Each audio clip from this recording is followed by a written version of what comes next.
Vascaíno, preparação finalizada para o jogo contra o Fluminense, jogo que acontece amanhã no Maracanã, e muita rivalidade aí fora das quatro linhas, né?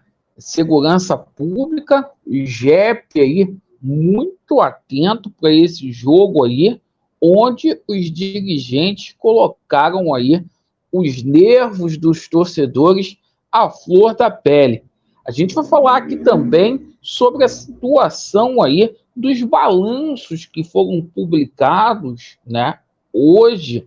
A gente vai explicar aí como que ficou a situação do Vasco no comparativo com os outros três grandes aqui do Rio de Janeiro, e a gente vai falar sobre a situação aí de reforços, porque o Vasco da Gama, olha, tá indo firme e forte para cima aí de um argentino, e as conversas aí têm evoluído. O Vasco que pretende vir forte aí para a próxima janela. Eu peço encarecidamente, você que não é inscrito aqui no nosso canal, para se inscrever, deixe o seu like ou o seu dislike e ativem o sininho. Bora aí pro vídeo. Meus amigos, Vasco e Fluminense, um jogo cercado de polêmica, e é o seguinte, essa situação do Maracanã colocou mais um ingrediente no clássico. O Vasco pleiteia aí a concessão do Maracanã junto à Casa Civil, junto ao governador do estado do Rio de Janeiro. O Vasco não gostou nem um pouco da forma como foi tratado aí neste clássico aí. Os torcedores do Vasco só receberam 10% aí da carga total de ingressos.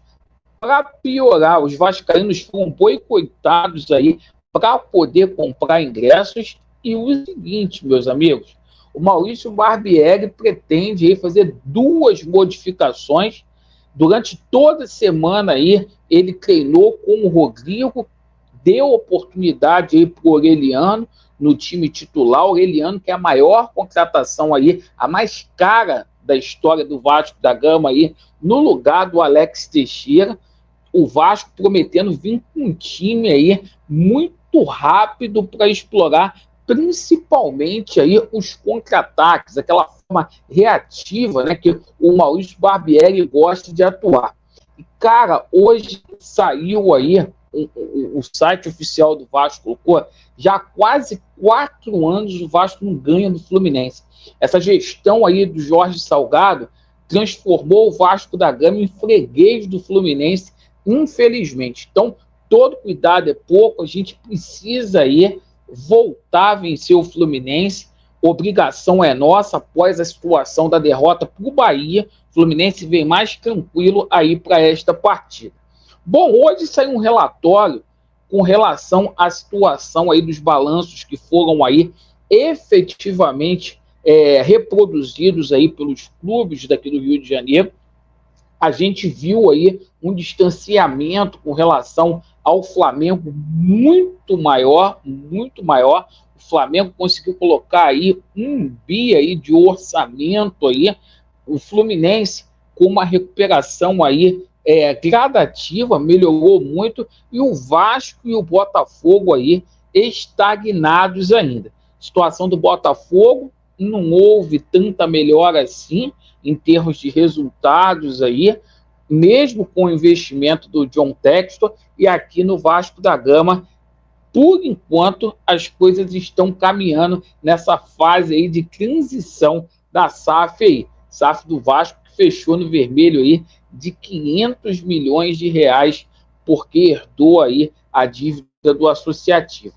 E sobre a situação de reforços, hein, pessoal? Sabe aquela situação do Cuejá, onde o Cuejá aí pode estar acertando aí com a equipe do Internacional de Porto Alegre. O Vasco já tem aí um jogador em vista para ser aí o plano B, um jogador aí que está à altura, que é o Aníbal Moreno. O Vasco tem conversas aí iniciais aí com o Racing, certo? E hoje também surgiu a situação aí. Vocês lembram do Oloz, que ano passado foi aí efetivamente oferecido ao Vasco da Gama? O Vasco quase que acertou. Ontem ele meteu um gol aí no Flamengo, na Libertadores aí. Aquele mesmo Oloz que ano passado foi ventilado aí no Vasco da Gama, novamente aí voltou a ser noticiado no noticiário aí do Vasco da Gama. O Vasco está tentando, é aqueles nomes assim que não tem grande impacto, mas é aquilo que dá para fazer diante aí das situações de dificuldade que a gente atravessa. Então, Aníbal Moreno pode pintar aí no Vasco da Gama e hoje aí, com esse imbróglio envolvendo a situação do Cuejá, certo? A situação do Cuejá vai depender aí muito do adiantamento aí de verba da 777 Partners, porque hoje não tem dinheiro para fazer uma contratação de tanto impacto assim, então a gente tendo aí um plano B. Criativo? Mas situação. O Vasco precisa também de um camisa 10, de um cara aí que venha para substituir o Nenê e a altura. Certo, pessoal? Obrigado aí pela atenção de vocês, né? Vasco neles e a verdade prevalecerá. Valeu!